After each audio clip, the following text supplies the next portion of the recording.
Hello students, welcome to my channel. আমি শিকিছিলো তোমালোকৰ chapter 5 continuity and differentiability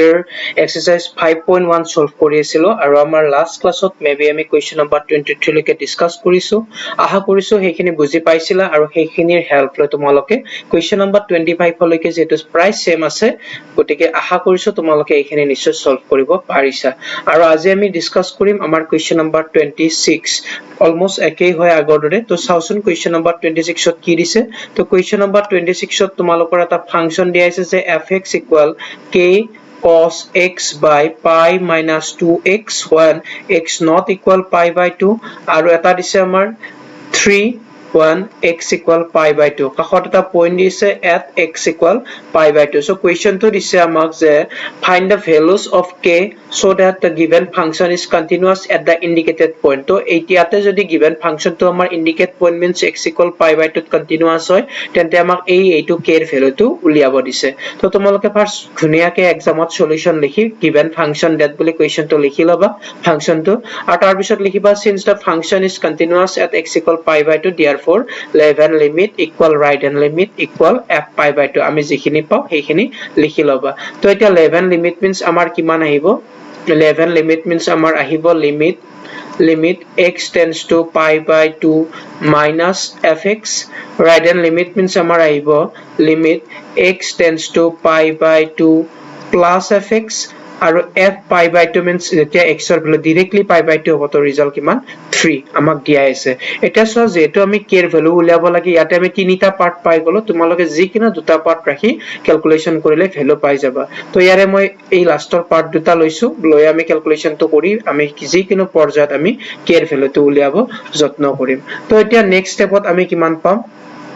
right side of যদি মই কৰিব যাও limit x tends to pi by 2 plus fx মানে কিমান হ'ব যেতিয়া x ৰ value greater than pi by 2 তো আমাৰ ফাৰ্স্ট কন্ডিশন satisfy কৰিব ফার্স্ট কন্ডিশন মতে আহিব k cos x by pi minus 2x equal কিমান দিয়া আছে আমাৰ 3 দিয়া আছে তো এতিয়া pi by 2 যদি মই directly x ৰ ঠাইত পুট কৰি দিও মন কৰিবা ওপৰৰ ইয়াতে x ৰ ঠাইত pi by 2 পুট কৰি দিলে ওপৰত cos pi by 2 means 0 আহি যাব আৰু তলতো pi by 2 পুট কৰি দিলে pi minus 2 into pi by 2 means cancel গৈ 0 আহি যাব অৰ্থাৎ এটো আমাৰ লেফট সাইডত 0 by 0 ফর্ম আহি যাব তো আমি জানো 0 by 0 ফর্ম আহিলে আমি ডাইরেক্টলি ভ্যালু পুট কৰিব নোৱাৰো অলপ সিম্পলিফাই কৰিব লাগিব সো ইয়াতে আমি কি টেকনিক ফলো কৰিম আগত কৰাৰ দৰে যে যেহেতু আমাৰ x tends to pi by 2 plus আছে that means value of x is greater than pi by 2 so আমি লম let x equal pi by 2 plus h তো আমাৰ কোৱেশ্চন তো কেনেকুৱা হৈ যাব যেতিয়া আমি x equal pi by 2 plus h লম আমাৰ কোৱেশ্চন তো এনেকুৱা হৈ যাব নেক্সট স্টেপত limit ওপৰত হ'ব k cos x ৰ ঠাইত আহিব pi by 2 plus h আৰু তলতো pi minus 2 pi by 2 pi by 2 plus h equal 3 একেলগে আমি লিমিট টু চেঞ্জ কৰিব লাগিব লিমিট টু আছিল আমাৰ আগত কোৱেশ্চনত আছিল আমাৰ x tends to pi by 2 plus অৰ্থাৎ when x tends to pi by 2 plus বা when x tends to pi by 2 যেতিয়া x to pi by 2 ৰ ফালে আহে তো অৰ্থাৎ এটা টাইমত যদি এই x ৰ ভ্যালুটো যদি তোমাৰ pi by 2 হৈ যায় pi by 2 হলে আমাৰ কি হ'ব both সাইডৰ পৰা তোমালোকে এক্সামত এনেকুৱাকে কাটি নেদেখাবা মই জাস্ট বুজাৰ কাৰণে দেখাইছো যে এটা টাইমত যদি এই x ৰ ভ্যালুটো pi by 2 হৈ যায় তেতিয়া কি হ'ব আমাৰ both সাইডৰ পৰা pi by 2 cancel গৈ h equal কিমান পাবা 0 তো that means x ৰ ভ্যালুটো যিমানে pi by 2 লৈকে যাব সিমানে h ৰ ভ্যালুটো কালৈকে যাব 0 লৈকে যাব সো আমাৰ লিমিটটো ইয়াতে কি চেঞ্জ হৈ যাব h tends to 0 হৈ যাব কিয় এই লিমিটটো চেঞ্জ কৰিলো বিকজ আমি x বিলাক অলৰেডি h লৈকে চেঞ্জ কৰিছো সো লিমিটটো আমি h লৈকে চেঞ্জ কৰিলো তো এটা নেক্সট স্টেপত কি পাবা লিমিট h tends to 0 ওপৰত কিমান পাবা ওপৰত k এইখিনি আমাৰ ওপৰত যিখিনি আছে cos pi by 2 plus h এইটো পাৰ্ট আমাৰ ASTC ৰুলত কৰিব পাৰো pi by 2 plus h তো আমি জানো pi by 2 plus h অৰ্থাৎ pi by 2 লগত কিবা এটা যোগ কৰিলে আমাৰ এইবিলাক চেঞ্জ হয় cos তো কি হৈ যাব আমাৰ sin লৈকে চেঞ্জ হ'ব অৰ্থাৎ কি আহিব sin h again pi by 2 plus h means আমাৰ সেকেন্ড কোৱাড্ৰেন্টত আহিব আৰু সেকেন্ড কোৱাড্ৰেন্টত আমাৰ cos নেগেটিভ সো ইয়াতে এটা মাইনাস লাগিব আৰু তলত তোমালোকে এইখিনি ক্যালকুলেশন কৰিবা ফাৰ্স্ট ব্ৰ্যাকেটৰ ভিতৰত এলসিয়াম লবা লৈ ব্ৰ্যাকেটৰ ভিতৰত এলসিয়াম আহিব 2 হেতু 2 ওপৰটো ক্যান্সেল যাব তো ইয়াতে ৰব pi minus pi again plus 2h হ'ব ওপৰত তো ক্যালকুলেশন কৰিবা কৰিলে তোমালোকৰ pi again ক্যান্সেল যাব গৈ তলত পাবা তোমালোকে minus 2h আৰু এইফালে থাকিব 3 তো এতিয়া ইয়াৰে মাইনাস মাইনাস ওপৰৰ তলৰ ক্যান্সেল k টো যেহেতু কনস্ট্যান্ট বাহিৰত ওলাই আহিব তলৰ 2 টো বাহিৰত ওলাই আহিব তো ৰব limit h tends to 0 sin h by h equal 3 again মই লাস্ট ক্লাছত তোমালোকক কৈছিলো এটো এটা আমাৰ ক্লাস 11 ৰ ফৰ্মুলা হয় আৰু এইখিনিৰ ভ্যালু আছিল 1 সো নেক্সট স্টেপত তোমালোকে পাবা k by 2 into 1 equal 3 আৰু ইয়াৰ পৰা ক্ৰস প্ৰডাক্ট কৰিলে পাবা k equal 6 আহা কৰিছো সকলে ধৰিব পাৰিছা আৰু এইটো কোৱেশ্চন মেবি তোমালোকৰ এক্সাম কাউন্সিল এক্সামত 2020 ত আহিছিল সো প্ৰ্যাকটিস কৰিবা নেক্সট সেশনত কেতিয়াবা ইম্পৰ্টেন্ট কোৱেশ্চন যেটো আহি যাব পাৰে তো নেক্সট আমি 27 নাম্বাৰটো তোমালোকে ঘৰত ট্ৰাই কৰিবা যেটো সেম কোৱেশ্চন গোটেই কিটা তথাপিও মই 28 নাম্বাৰটো কৰিব ট্ৰাই কৰিছো 28 নাম্বাৰত আমাক ফাংচনটো দিছে fx equal kx plus 1 when x is less than equal pi and cos x when x greater than pi আৰু indicate point to দিছে ইয়াতে at x equal pi তো তোমালোকে আগৰদৰে লিখিবা given function is বুলি ফাংচনটো লিখিবা and since the function is continuous at x equal pi therefore level limit equal right hand limit equal কি পাম আমি f of pi তো এটা level limit মানে আমাৰ কিমান হ'ব limit x tends to pi minus fx right hand limit মানে হ'ব limit x tends to pi plus fx আৰু এবাগে f pi মানে আমাৰ কিমান হ'ব f pi মানে যেতিয়া ডাইৰেক্টলি x ৰ ঠাইত pi পুট কৰিম তো আমাৰ ফাৰ্স্ট কন্ডিশন স্যাটিসফাই কৰিব কাৰণ ইকুৱেলৰ কাৰণে ফাৰ্স্ট কন্ডিশন তো x ৰ ঠাইত pi পুট কৰিলে হ'ব k pi plus 1 ইয়াতো তোমালোকে যিকোনো দুটা কন্ডিশন লব পাৰা কিন্তু মন কৰিবা আমাৰ যেটো লেফট সাইডৰ কন্ডিশন এইটো কন্ডিশনত x tends to pi minus means আমাৰ ফাৰ্স্ট কন্ডিশন তো হ'ব এইটো ফাৰ্স্ট কন্ডিশন তো তাতো আমি এইটো ফাংচনে ইউজ কৰিম আকৌ f pi তো আমাৰ এইটো ফাংচনে দিয়া আছে সেম সো লেফট আৰু এইটো নলবা এই দুটা লৈছো আমি বিকজ দুটাৰ ক্ষেত্ৰতে সেম কন্ডিশন আমাৰ এপ্লাই হ'ব কিন্তু x tends to pi plus ৰ কাৰণে x ৰ ভ্যালু pi কৈ ডাঙৰ তেতিয়া সেকেন্ড কন্ডিশন এপ্লাই হ'ব সো মই এইটো লৈছো সেকেন্ড পাৰ্ট টো লৈছো আৰু ইয়াৰ পৰা আমি কি পাম limit x tends to pi plus means value of x greater than pi আৰু তেতিয়া fx ৰ ঠাইত হ'ব আমাৰ cos x আৰু এইফালে আছে আমাৰ k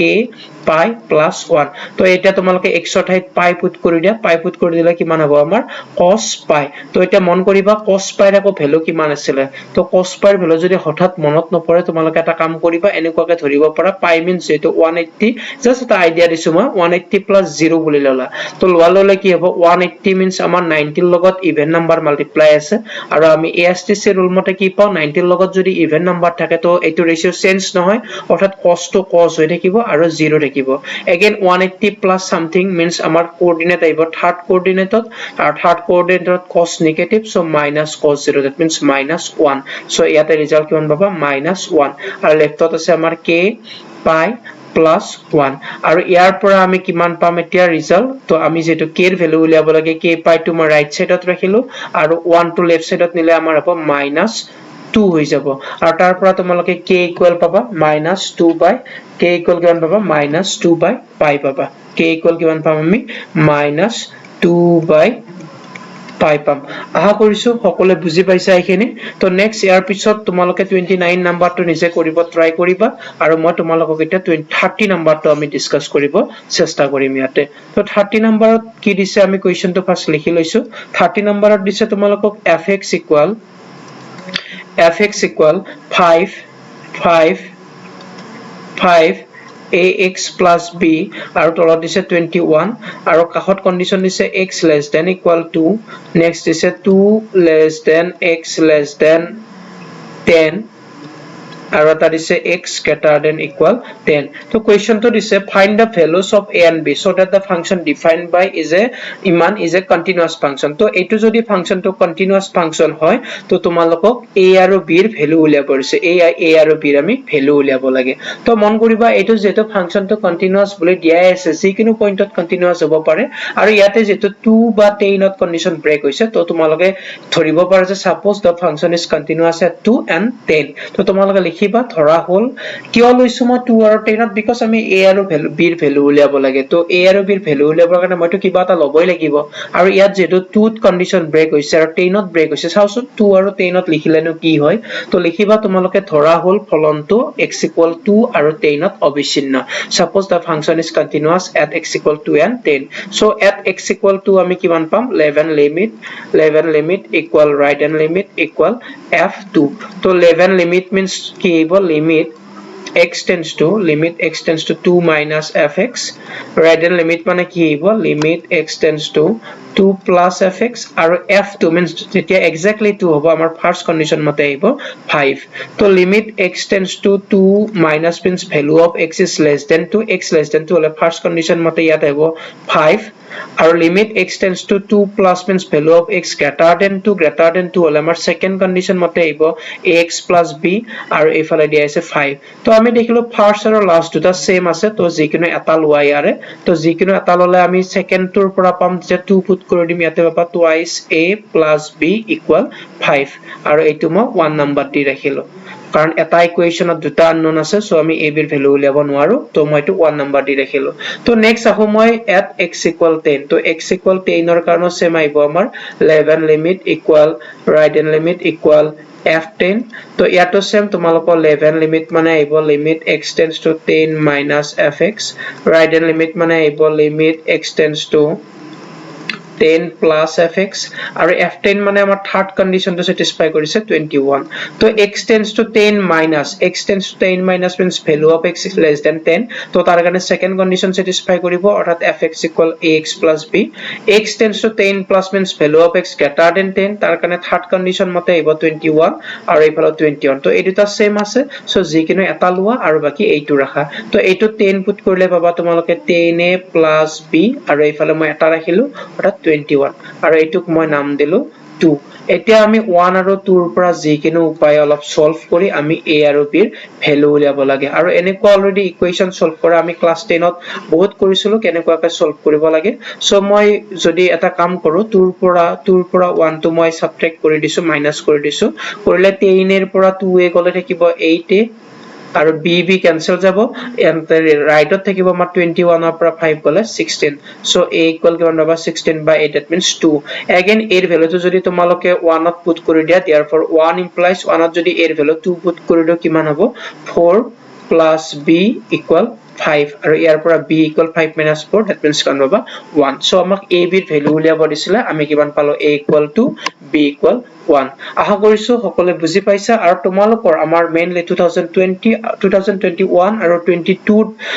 যেটো কোভিডৰ কাৰণে আমাৰ সিলেবাস অকমান ৰিডিউস কৰিছে আৰু ৰিডিউস সিলেবাসৰ পৰা তোমালোকৰ এক্সাৰসাইজ 5.1 অৰ্থাৎ কন্টিনিউটি টপিকটোৰ কাৰণে এইখিনি লৈকে তোমালোকৰ সাফিসিয়েন্ট বাকি 31 to 34 নকৰিলেও হ'ব তো আশা কৰিছো এইখিনি ধৰিব পাৰিছা আৰু এইখিনি যদি বুজি পাইছা তোমালোকে অকমান প্ৰেক্টিস কৰিবা কাৰণ ফাইনেলত তোমালোকৰ ইয়াৰ পৰা 4 মাৰ্কসৰ এটা 100% কমন আহিব আৰু যদি বুজি পাইছা চেনেলটো সাবস্ক্ৰাইব কৰি দিবা আৰু লগতে যদি কিবা কনফিউজন আছে কমেন্ট বক্সত জনাব নাপাহৰিবা থ্যাংক ইউ